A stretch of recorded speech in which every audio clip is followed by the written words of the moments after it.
அஸ்ஸலாமு அலைக்கும் ஃப்ரெண்ட்ஸ். இன்றைக்கி நம்ம கிச்சனில் பருப்பு சாதம் தான் செய்ய போகிறோம். 2 டேபிள் ஸ்பூன் அளவுக்கு ஆயில், ரீஃபைண்ட் ஆயில், சீரகம் பொரியணும், கருவேப்பிலை, புதினா, பச்சை மிளகாய் 2, இஞ்சி பூண்டு பேஸ்ட் 1 டேபிள் ஸ்பூனு நல்லா போட்டு வணக்கணும்.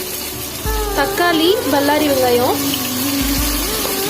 அரிசிக்கு தேவையான அளவு உப்பு, மஞ்சத்தூள், கொத்தமல்லி தழை, 200 கிராம் அரிசி ஊற வச்சுருக்கோம். அதுக்கு தேவையான அளவு பருப்பு, அரைவாசி, ஒரு டம்ளரில் அரைவாசி.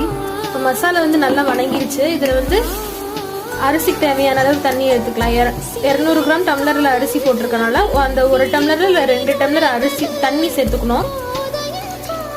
1 2 டம்ளர் தண்ணி சேர்த்தாச்சு. அரிசி போட்டுடலாம். இப்போ நம்ம பருப்புக்கு தேவையான அளவு தண்ணி ஊற்றிக்கலாம். இப்போ 1/2 டம்ளர் பருப்பு எடுத்துருக்கோம், 1/2 டம்ளர் தண்ணி எக்ஸ்ட்ரா ஊற்றிக்கலாம்.